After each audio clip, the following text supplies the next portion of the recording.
Hello everyone, and welcome to the next video in our series on the gate and the way to life. In the first video we went through the general observations. If you haven't seen that, I would advise going back and watching that one. This time we're going to look at that same text, but in the context of the prophets.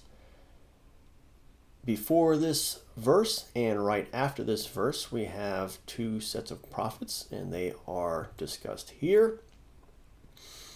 In everything, treat others as you would want them to treat you. This is by far the most prevalent view on how we should treat each other on planet Earth, and that is then contrasted to the false prophets. The false prophets come in sheep's clothing, that is, they look and appear harmless, but inwardly they are ferocious wolves who have come to eat you. So we have a comparison between the law and the prophets and the false prophets. Now, Jesus is a master in getting a lot on the table, but when using very few words. We notice that we have the prophets above and the false prophets below. But in contrast, we know the prophets are above. Those are the true prophets. We also see that we have law above, but nothing listed below. But in the contrast, we know that the false prophets are preaching lawlessness. In the end, we can say that at the narrow gate, we're going to have the true prophets, and they will be preaching the law. And at the wide gate, we will have the false prophets, and they will be preaching lawlessness. That is, you can do whatever you want. There are no consequences. We want to be clear here in terms of the law. When we look at the Jewish Holy Scriptures, there are basically two sets of law. One is the moral conduct. One pertains to the ritualistic activities the priests have to have to complete in order to atone for Israel's sin. So in this case, we are not concerned with the ritualistic laws, but we are concerned with the moral conduct laws. Now, Jesus gives us a few more tips on how to identify the true and the false prophets.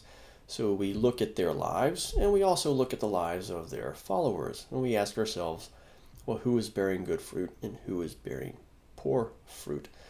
And Jesus is really hammering home the idea here that he mentioned in the gate and the way discourse, because just like the way portends to the moral conduct, so does the fruit. The fruit and the way are two different metaphors that are referencing the same issue. So just in case the listener missed it, when Jesus talks about the gate and the way, Jesus repeats himself here and mentions the good and the bad fruit. Those who bear good fruit are going to be good trees, and those who bear bad fruit are going to be rotten trees. And so by this means, we can help identify whether we have gone through the narrow gate and are on the difficult way, or if we have gone through the wide gate and are on the spacious way. And again, Jesus repeats himself. Jesus before talks about destruction in life. Here he talks about being cut down and thrown into the fire. So those people who bear bad fruit, that is, those people who do not bear good fruit, those are the ones on the way to destruction, and they are cut down and thrown into a fire. So Jesus is repeating himself, hoping that the listener will take note of what the reality is. Now, what does this all mean? What this means is, again, what we said before in the previous video, when we want to get through the narrow gate, we have to commit to traveling on the difficult way. We are not going to get to the gate saying, well, I don't want destruction, I want to get to life, so I'm going to go through the narrow gate, but I want to get back on the spacious way. That's not going to work. We cannot go through the narrow gate saying that I want to keep my bad fruit. That doesn't work. If you want to get to life, you've got to be on the difficult way, you've got to stay on the difficult way, and you have to bear good fruit.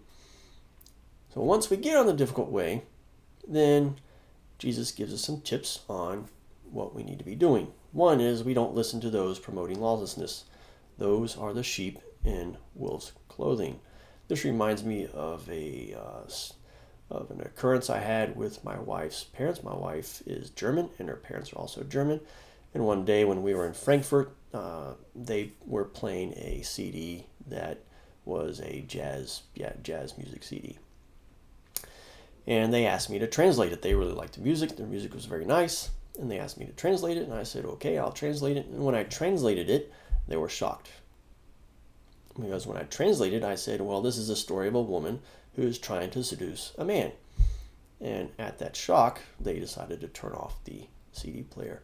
The music was beautiful, the melody was beautiful, the voice was beautiful, everything was beautiful. It looked harmless. It sounded harmless, but the message was destruction. And this is how the wolf shows up. The wolf does not knock on your door and say, hello, I'm the neighborhood wolf. I'm here to eat you. No, the wolf shows up and says, I'm here to help you. Welcome to the neighborhood. If you need anything, let me know. Right? And they will be nice, and they will be gentle, and they will be happy with you until you say what they preach is wrong. And then they become very, very, very, very violent. And anybody who has seen this will testify that this is the truth. Those people who preach tolerance, that you can do anything you want, you can love whomever you want, and they'll be very, very nice to you until you stand up and say, no, there are consequences to doing evil. There are consequences. When you just mention that they are doing evil, they become very, very upset. So we don't listen to those promoting lawlessness. 1. 2, we start listening to those promoting and adhering to the law and the prophets. And then 3, we prune off the bad fruit and we begin to bear good fruit. So this is the way that Jesus is presenting to his listeners. You go through the narrow gate, you stay on the difficult way, and you bear good fruit, and that will lead to life. If this video has been a blessing to you, we encourage you to hit that like button, and we also would be thrilled if you would recommend us by sharing this video to a friend, and if you would post a comment. Until then, over and beyond that, if you are someone who can say, you know what, I'm not living the way I should be living. I am not on the difficult way. I am not producing the fruit consistent with God's nature. This is the time that you get serious about your life and you say, you know what? I'm going to get on that difficult way. And again, the first step into getting on the difficult way is to say, God, I have not lived according to the way that you wanted. I have done my own thing. I have been lawless. Forgive me for living my own thing. Forgive me for following the crowd. Forgive me for listening to the Hollywood actors and stars. Forgive me for listening to and adhering to the music that one finds on the radio. Get me onto the difficult way and help me stay on the difficult way. Until next time.